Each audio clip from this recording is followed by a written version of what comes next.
আজকে আমাদের ফ্যামিলির সবার দাওয়াত ছিল ভাবির বাবার বাসায়। তো আমরা সবাই দাওয়াত খেতে চলে যাব। আসসালামু আলাইকুম এভরিওয়ান, কেমন আছেন সবাই? আলহামদুলিল্লাহ আমরাও ভালো আছি। তো তাসফিয়াকে আগে রেডি করিয়ে দিব। তো সেইজন্য ওর ড্রেসটা আগে বের করে নিয়েছিলাম। আর ও কি পড়বে সেগুলো হাতের কাছে রেখেছি যাতে যখন বেরোবো তখন পরিয়ে তাড়াতাড়ি বেরোতে পারি। তো আগে ওকে রেডি করে দিয়েছিলাম। তারপর ২ ভাই বোনকে সাথে নিয়ে গিয়ে একটু ভিডিও করছিলাম। তো এত রোদ ছিল ২ জন ভালো করে তাকাতে পারছিল না। তারপর তাসফিয়াকে রুমে নিয়ে এসেছি। এনে এখানে বললাম, "একটু পোজ দাও তোমার ছবি তুলে।" আর এসে তো এখানে নাচ গান শুরু করে দিয়েছিল।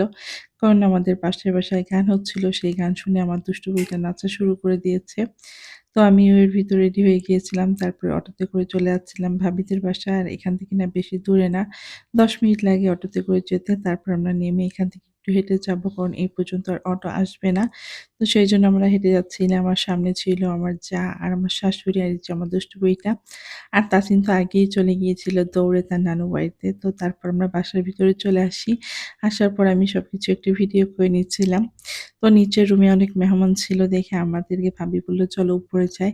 কারণ ভাবির গ্রামের বাসা থেকে এসছে অনেক মেহমান, তাদেরকে আমরা চিনি না। তো সেইজন্য একটু কথাবার্তা বলে আমরা উপরে চলে গিয়েছিলাম। তো তার কিছুক্ষণ পরে আবার ভাবি আমাদেরকে ডাকে যে নিচে আসো খাওয়ার জন্য। আর এখানে ২ ভাই বোনের তো দুষ্টুমি লেগে আছে। তারা বারবার সিঁড়ি দিয়ে উপরে যাচ্ছে, নিচে আসছে, কথাটা একটাও শুনে না। কারণ তারা ২ জন যেখানে থাকবে সেখানে তো এরকম দুষ্টুমি হবেই। তো এটা ছিল ভাবিদের গেস্ট রুম। তো সেখানে আমাদেরকে বসতে দিছিল। তারপরে এই যে তাসফিয়া তাসিন বসে আছে। এখানে মানে তারা ৫ মিনিটও বসেছিল না। তারপর দেখেন একটা যাবে তার পেছ আরেকটা চলে যাবে। তো তাসফিয়া যে চলে যাচ্ছে, তাসিনও চলে গেল। মানে তাদেরকে ১ সেকেন্ডও এক জায়গায় বসিয়ে রাখা যাবে না। তো ভাবির বাবা গাছ লাগাতে অনেক পছন্দ করে। তো বাসার ভিতরে অনেক গাছ লাগিয়েছিল। তো সেগুলো আমি ঘুরে দেখছিলাম। আর একটু ভিডিও করে নিচ্ছিলাম। অনেক সুন্দর লাগছিল দেখতে। আর এখন যেহেতু একটু ঠান্ডা ভালোই লাগছিল। তো এখানে আমি তারপর আবার ভাবি আমাদেরকে নিচে রাখে। তখন আমরা চলে এসেছিলাম নিচে। আর এই যে তারা ২ ভাই বোন নামতেছে দেখেন। তারপর আমাদের জন্য খাবার রেডি করেছে। তো ওই ঘরে সবাই খাচ্ছিল। আমার শ্বশুর, ভাসুর, ভাইয়া, তারপর ভাবির ভাই। আর এই রুমে আমরা খাচ্ছিলাম। তো এখানে অনেক রকমের খাবারের আইটেম ছিল। পোলাও, চিংড়ি মাছ, গরুর মাংস, রোস্ট, তারপর টিকিয়া, খাসির মাংস, তারপর ডিম, ডাল, দই মিষ্টি আরো অনেক কিছু আমার মনে নেই সত্যি এখন আর।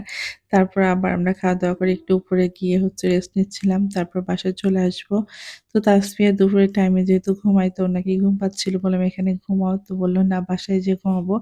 তো আমরা চলে এসেছিলাম আর এটুকু ভিডিও করেছিলাম তোমাদের সঙ্গে শেয়ার করলাম। তো ভিডিওটা কেমন হয়েছে অবশ্যই কমেন্ট করে জানাবেন। তো সবাই ভালো থাকবে, সুস্থ থাকবে। আল্লাহ হাফেজ। আর নিচে আসার পরে দেখলাম অনেক বড় টমেটো, খুব ভালো লাগছিল।